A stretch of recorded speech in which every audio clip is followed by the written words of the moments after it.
자본주의 사회에서 가장 중요한 시장경제 메커니즘은 시장경제 원리입니다.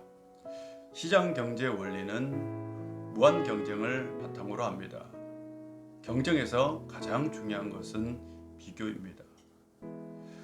자본주의 사회 속에서 자란 우리는 뼛속까지 바로 비교의식이 자리를 잡고 있습니다. 이것은 우리의 행복을 방해하는 가장 큰 요소이기도 합니다. 제자들에게는 서로 높아지려는 경쟁이 있었고 누가 더 크냐라는 비교의식에 나오는 다툼도 있었습니다. 예수님께서는 제자들이 가지고 있는 그 비교의식, 그 인생관이 하나님 나라를 세울 수도 없고 교회를 이룰 수도 없고 복음을 전해서도 안 된다는 것을 아셨습니다. 예수님께서 제자들이 가지고 있는 그 비교의식을 깨트리기 위해서 예수님은 달란트 비유를 하셨습니다. 저는 이 달란트 비유를 통해서 성령의 세 가지 음성을 들었습니다. 첫 번째로는 나는 존귀한 존재로 태어났다 라는 것입니다. 이 달란트 비유에서 바로 종은 세 명의 종들에게 자기 재산 전부를 나누어 줬습니다. 한 종은 5달란트를, 한 종은 2달란트를, 한 종은 1달란트를 받았습니다. 이 달란트는 바로 사람이 세상에 태어날 때에 똑같은 조건을 가지고 태어나지 않는다는 것을 이야기하지만 동시에 누구나 다 달란트를 받았다라는 것을 얘기하기도 합니다. 1달란트를 받았든 2달란트를 받았든 5달란트를 받았든 이것은 불평의 조건이 되지 못합니다. 왜냐하면 이 달란트 자체가 엄청난 가치를 가지고 있기 때문입니다. 1달란트는 6천 데나리온입니다. 1데나리온은 하루 품삯입니다. 그러므로 1달란트는 20년치 연봉과 같습니다. 이건 엄청난 가치를 얘기합니다. 1달란트를 받았던 5달란트를 받았던 이것은 바로 주인이 종들을 굉장히 존귀한 존재로 여겼다는 거죠. 우리는 누구일까요? 우리도 하나님으로부터 창조된 존귀한 존재입니다. 하나님께서 우리를 존귀한 존재로 만들어 주셨습니다. 우리가 한 해 동안 어떤 삶을 살았던 우리는 하나님의 사랑을 받는 존귀한 존재로 살았음을 꼭 기억하시기를 바랍니다. 제가 들었던 두 번째 음성은 받은 만큼 더 큰 책임을 지라 라는 것입니다. 종들이 주인 앞에 섰습니다. 5달란트 받았던 사람은 5달란트를, 2달란트 받은 사람은 2달란트를 남겼다라고 보고 있어요. 주인은 칭찬했습니다. 이 얘기에는 예수님의 의도성이 있습니다. 예수님께서는 어떤 비유를 말씀하실 때 꼭 그 안에 의도를 담았습니다. 이 여기에서 나타난 예수님의 의도는 5달란트를 받은 사람은 5달란트를, 2달란트 받은 사람은 2달란트를 남겼다라는 것이죠. 바로 달란트를 받은 사람이 그의 비교에 따라 정형화된 가치를 남겼다라는 겁니다. 이것이 바로 예수님이 말씀하는 의도입니다. 더 많이 받은 만큼 더 많은 책임을 져야 된다는 거죠.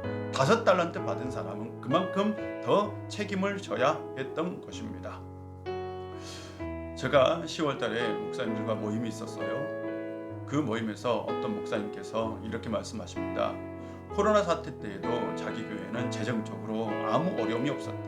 재정이 작년과 똑같았다 라고 얘기하는 거예요. 깜짝 놀랐습니다. 그 목사님의 말씀에 의하면 자기 교회에 잘 사는 성도분들이 바로 교회가 어려운지 알고 작년보다 더 많이 헌금을 했다라는 거죠. 또 잘 사는 할머니 권사님들은 주일날 교회를 나오지 못하니까 주중에 현금을 들고 교회를 나와서 목사님 이거 받아주세요 라고 얘기했다는 거예요. 작년에 우리 교회에도 바로 작년 결산을 할 때에 마이너스였습니다. 그런데 어떤 성도님이 그 예산을 다 채워주셨습니다. 더 받은 만큼 더 책임을 지는 거죠. 우리가 달란트를 받았다면 달란트 받은 만큼 우리는 책임을 져야 합니다. 저는 우리 사회가 더 좋은 사회, 더 좋은 나라, 더 좋은 교회가 되기를 꿈꿉니다. 더 많이 받은 사람이 그만큼 더 사회적 책임을 감당할 때에 우리가 좋은 사회를 만들고 좋은 교회를 만들 수 있습니다. 세 번째 제가 들었던 음성은 아무것도 하지 않는 것이 죄다라는 것입니다. 이 이야기의 클라이맥스는 바로 한 달란트 받은 사람과 주인의 대화입니다. 한 달란트 받은 사람이 주인에게 이렇게 얘기합니다. 주인님, 나는 주인님이 굳은 사람이라고 생각했습니다. 주인님은 심지 않는 데서 거두고 해치지 않는 데서 모으는 분이라고 생각했습니다. 그래서 저는 두려웠습니다. 두려워서 이 받은 달란트를 땅에 묻었다가 이렇게 가지고 왔습니다. 받아주십시오 라고 얘기합니다. 이 종은 한 달란트 받았다는 그 비교의식에 사로잡혀서 주인에 대해서 잘못된 생각을 가지고 있었던 겁니다. 주인은 나쁜 사람이라고, 주인은 이 굳은 사람이라고 생각한 거죠. 그래서 그는 달란트를 땅에 묻고 아무것도 하지 않았습니다. 그가 아무것도 하지 않은 이유는 비교의식에 사로잡혔고 열등감에 빠져 있었던 것입니다. 우리가 인생 결산을 할 때에 우리가 얼마나 많이 받았느냐가 중요한 것이 아니라 우리가 어떻게 사느냐가 중요합니다.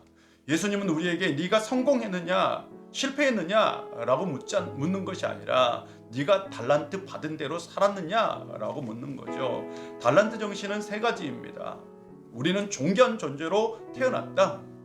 우리는 받은 만큼 더 큰 책임을 져야 된다. 아무것도 하지 않는 것이 죄다라는 거죠. 우리가 한 해를 결산하면서 내가 정말 한 해 동안 존귀한 존재로 살았는가, 내가 받은 만큼 책임을 다했는가, 그리고 내가 하나님의 존귀한 자녀로서 열심히 주어진 삶을 살았는가 라는 질문을 통해서 한 해를 잘 결산하는 성도님들 되시기를 주의 이름으로 축복합니다. 자, 다음 주에 만나요.